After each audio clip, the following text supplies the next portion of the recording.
Welcome to Nuhaus Knows, where homeowners go when they need to know. I'm Zach, the one who pushes the flashy buttons, and with me today is our hosts, Professor Nuhaus, Rob Platt, with my faithful sidekick, Ralph. A.K.A. Aaron Michelle. And I'm John the Builder. Yeah. It never gets old. And John the Builder. I love John, yeah, it is. John is the bedrock of this John this, is the this merry band of misfits. Well, John's the adult in the room. Well, because I think, just from generally talking, I think, like, us three can get very passionate about things. Oh, no, John can get riled up. And John can get riled up, but, like, even his riled up, from what I've seen so far, I am waiting for the day that he, like... No one. This is the problem with not having visuals. I'm over here shaking my head like it's actually doing something. No one can see it. You have not been able to have the blessing of John really being riled up. Now, you're not wrong. Even when he's riled up, he still uses the very salty language like foolish. Well,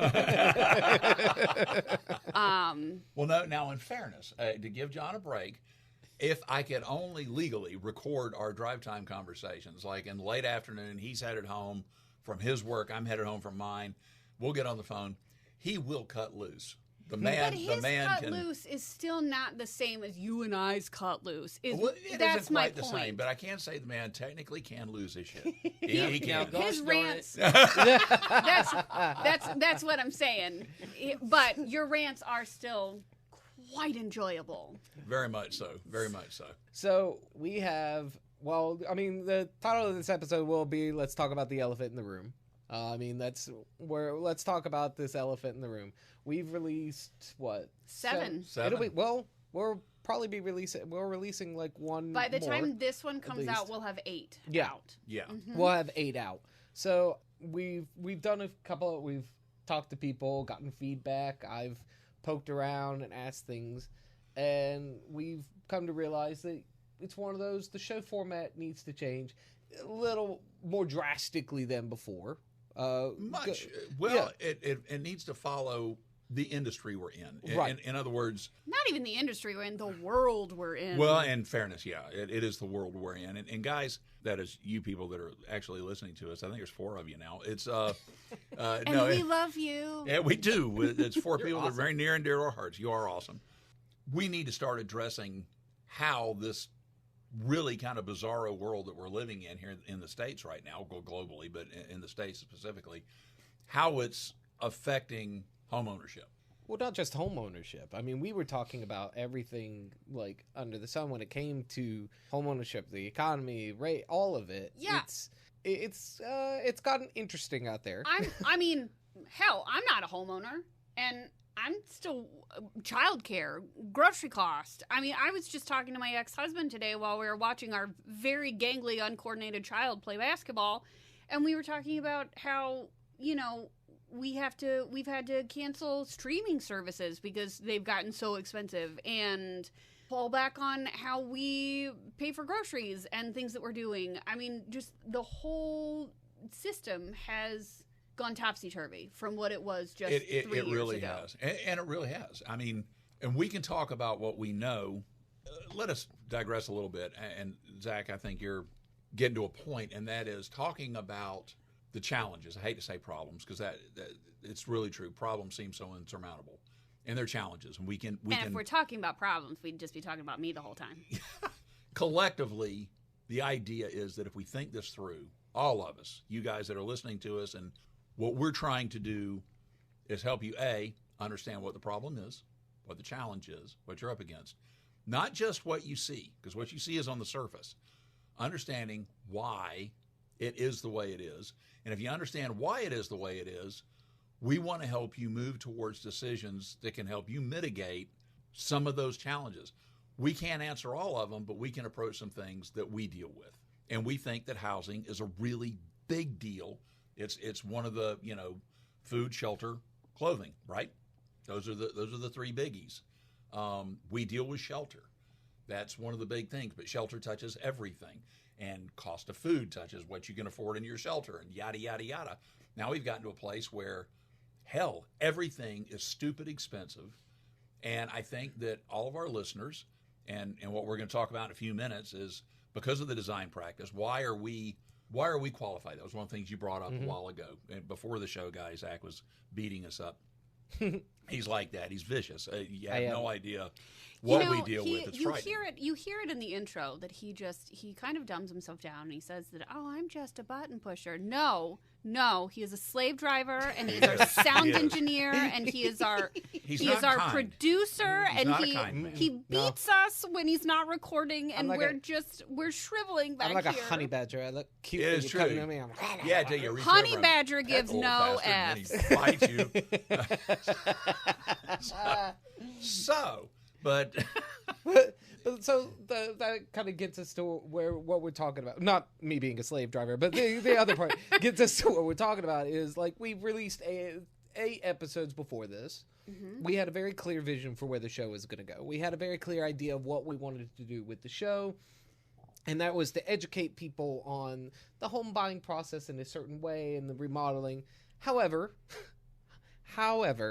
recent events have kind of made some of us step back and take a look at it and realize that we can't talk about it the same way. No, well, and is all of you feel so much going on as consumers. You feel the impact of what's happening to you as a consumer.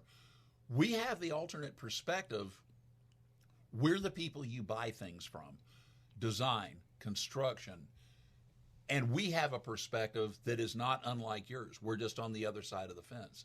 And we want to meet you in the middle because we're hoping that the new direction of the show, what we want this to do, is first help you identify more than what you feel, why it's happening, why it's impacting you the way it is, and what are things you might be able to do differently to mitigate those challenges, to give you some path to what you need to do.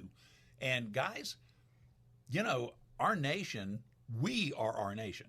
We're all in this, rowboat together, whether we like it or not. We the people. Yeah, we the people. And most of us are on the same page. Believe it or not, I think about 7 out of 10 Americans are on the same page, in my opinion.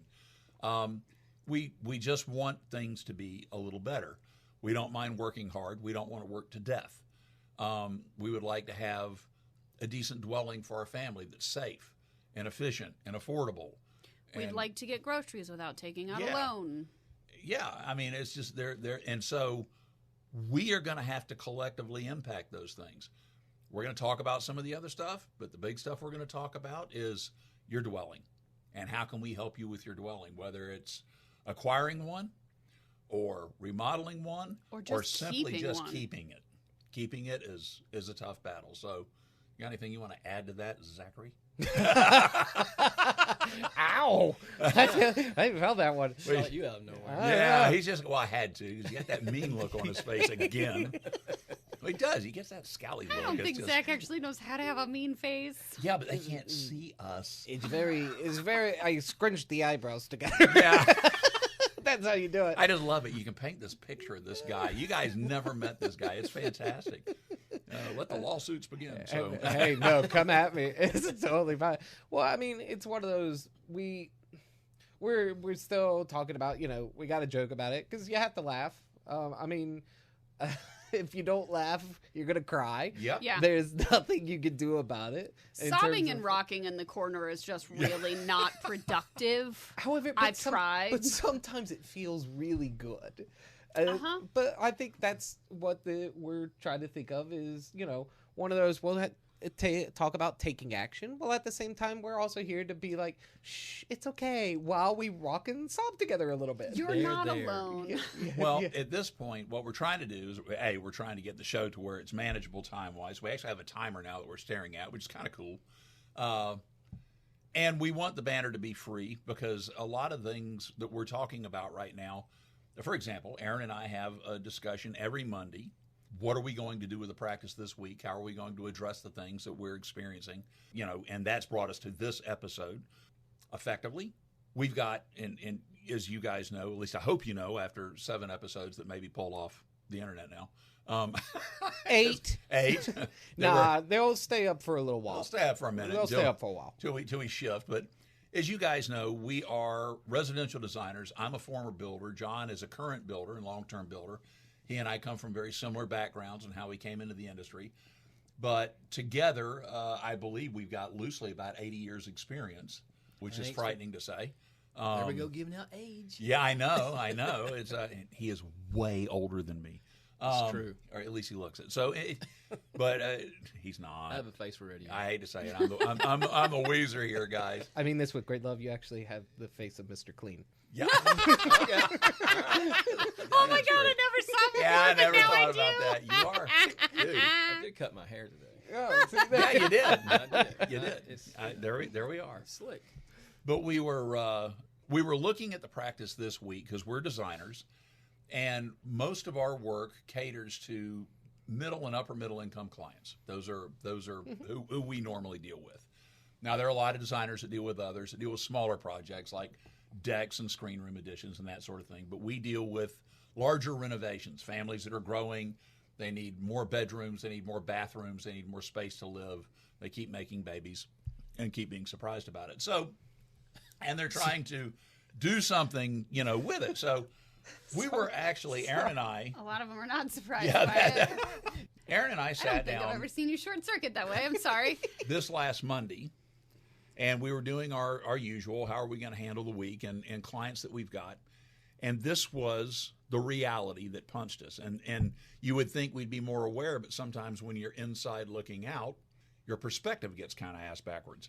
And what we were looking at was what we call the boards. We have a dry erase board where we keep our current clients up and the scope of their work and the status of their work. And our prospective clients. Right, and our prospective clients. And right now we've got somewhere between 7 and 10 clients in various stages, but 7 that are the primary focus that are what we call our bread and butter. They're middle income, middle upper income. They have good homes. They've been in the homes. When I say good homes, they have homes that are in really good shape, good mortgages, stable communities, and they've been in them, 3 to 10 years. And I'm going to kind of cut you off there because you're right. And those are the things that we were seeing. But before we get there, because that is detail and that is important detail that we get to, but I want to kind of address why we're shifting a little bit more. Pray tell. Well, we started this because we love what we do and we're passionate about what we do. And Indeed. Helping people, helping families, we love this. And we love this industry, and we've seen a degradation to this industry. Yes. And so coming to your living room or your car and giving you kind of a guidebook on the steps of how to do this without losing your ass, for lack of a better phrase, felt like the way to help correct some things in the industry. But just as Dad is saying, as we were having this Monday meeting and we were looking at the boards, we realized that we let our passion cloud reality. Well, the bigger problem. Yeah. And well, that's what I mean by reality, is we weren't seeing that giving you the guidebook of how to get started and how to do this in a way that's manageable and not confusing and keep the fun in it and find a builder that knows what they're doing and find a designer that knows what they're doing and all of those fun things. That is well and good when we are in a place where people can actually do that and it's achievable. But when we stand up and look around and you can't buy groceries without having a minor panic attack, and you're looking at how do I downsize my car because even just $100 less a month on my car payment would make it so that I could breathe a little bit easier. How am I going to get a second job or a third job so that I can pay things? Can I DoorDash on the weekends so that I can, make a little bit of extra? Well, bottom line is we saw what we've seen is that the world we were trying to help you navigate through was dissolving under our feet. It It has been a certain way for a very long time, and it was very predictable for a very long time. Now we're in new territory. This is uncharted territory. I think that's a fair thing to say. There are so many variables right now. And John, we're actually going to talk to you about this directly in a minute. You just got that look like, please don't talk to me yet. But no, we have seen the platform that we were trying to help you navigate. It isn't there anymore.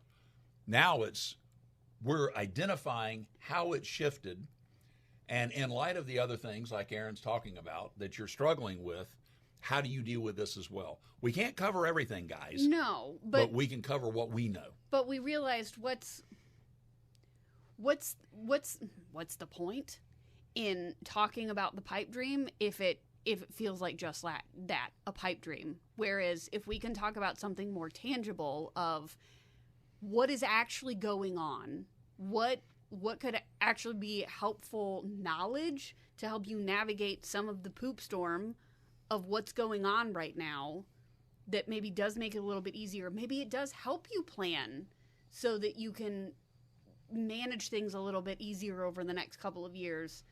Well, hell, that would be a crap ton better to listen to. So then what is going on? Well, and that's the point. The idea was that when we do these shows for you, we were going to leave you with some positive thing at the end. Well, I'm lying, because this first show in our new format, we're going to leave you with the turd in the punch bowl. We'll pick it up in the next one because to answer your question, it's going to take a few minutes. What is it? We deal, John, you deal with this every day, and we had a client this morning, mutual client. We designed for them. He's bidding the project. We're dealing with the convergence of three things. And you are too. We're dealing with them on the side of trying to make your visions happen to your home, things that you want to have done. You've got a growing family. You need an extra bedroom. You need this. You need that. So where are we? We've got one, very high property values. Yeah. They're artificially high. Zach, you've been in real estate. Mm-hmm.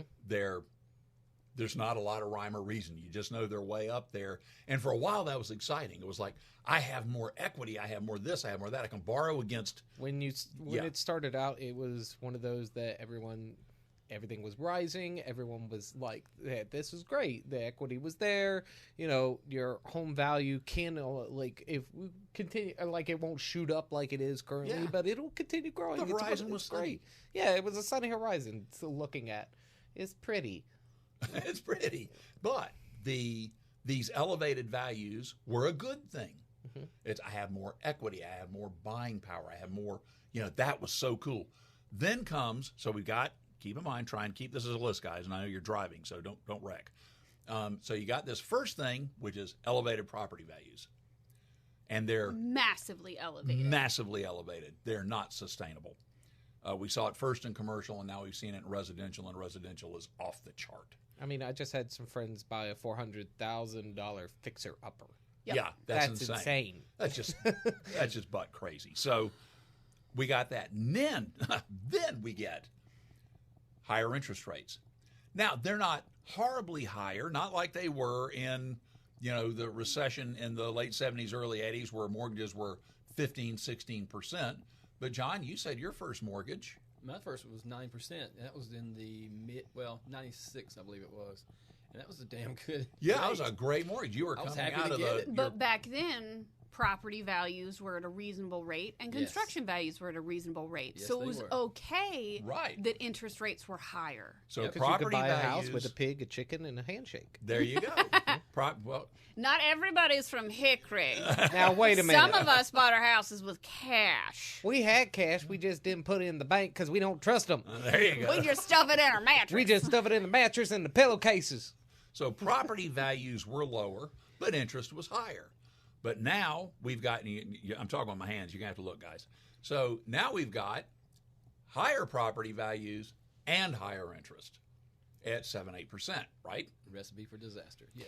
And well, but there's the trifecta. And then there's more. And there's more. This is the worst infomercial of your life. Yeah, and this is the truth. John and I, actually Aaron and I independently, because John is one builder that we work with, and he's the builder we trust more than anybody for a myriad of reasons, but mostly because He doesn't give us nightmares. Yeah, he really doesn't, and it's. That's I don't right. want to say too many good things about him, but it's actually his wife is delightful. She is a charmer. But all things being equal, Mostly it's his daughter. oh yeah, She runs things. yeah. It's the daughters that save the companies, just putting that out there. All right, I'm about done with this. But anyhow, so now we've got this third thing, and that is construction cost. Aaron and I have been tracking construction costs since before COVID, when they were very predictable. Even in the greater metro, they were high. They were always, the greater metro Atlanta, which was what we can speak to, construction costs were higher than they were even 40 miles away. Oh yeah. In Athens or Gainesville, they were considerably better, but they were manageable. Construction costs were manageable. In the mid $130 square foot range, 135 to 138 before COVID, they were very predictable. Now we're looking at numbers, and we're pointing to John because John has really let us get into the meat and potatoes of a number of estimates that he's working with. And John, I think it's safe to say, and you're a very reasonable builder. Your prices are very reasonable. So these are not the high end. We're talking, these are reasonable numbers. We're floating in at what, 225? Yeah, we are. $225 a square foot. I was about to say 225 what? Dollars a square foot. So $225 a square foot, let's just round it to make it easy, versus $135 a square foot just 5 years ago. Do the math. $90 increase over less than 5 years. And this is where they've stabilized, folks. These numbers are stable. This is where they're at. Are they going to come down? I doubt it. This is where they've stabilized. So then, why have they increased that much? What's I didn't see. This is what I was wanting to get to. Why did they increase this much? Because I have a feeling we all know, but in reality, we have heard the phrase launched around called greedflation, and you can't say it enough. Capitalism lends itself to opportunism, and I like capitalism. I got no problem with it. It's a good system. Don't get me Being that wrong. we're business owners, we are fans of it. We're down with capitalism, but capitalism unbridled can be a bad thing because people can abuse it. And so it started with COVID. What started was an opportunity because of demand, and it was demand there was a lot of mismanagement in the supply chain. Let's just leave it at that because we actually get into it. It's a nightmare. And we can. It'd just take a whole episode. But the supply chains were badly mismanaged, and an opportunity arose to say, oh, well, if you want something before the other person, or if you want something at all before they get anything, you're willing to pay a lot more money. And that is where a lot of it came from. And people tried to blame it on a lot of crap that wasn't true. It's funny. We found out that a big chunk of the supply chain was just poor management of containers. The West Coast wound up with, they didn't have any containers to ship because empty containers weren't getting back because people weren't getting the goods out of the containers that were full. And there were so many containers in the nation, so they literally couldn't load trucks. There was no containers to put the goods in. And we went in San Diego when, on the average, there are 1 to 2 freighters laid off of San Diego waiting to dock.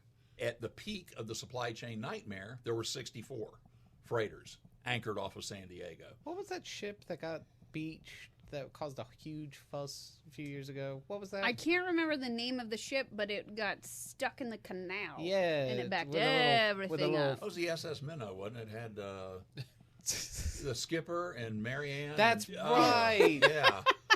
That's you remember that one? right. Yeah, Yes. I remember that one. For our Gilligan fan base. So, but it's, and, They just need to try and make a radio.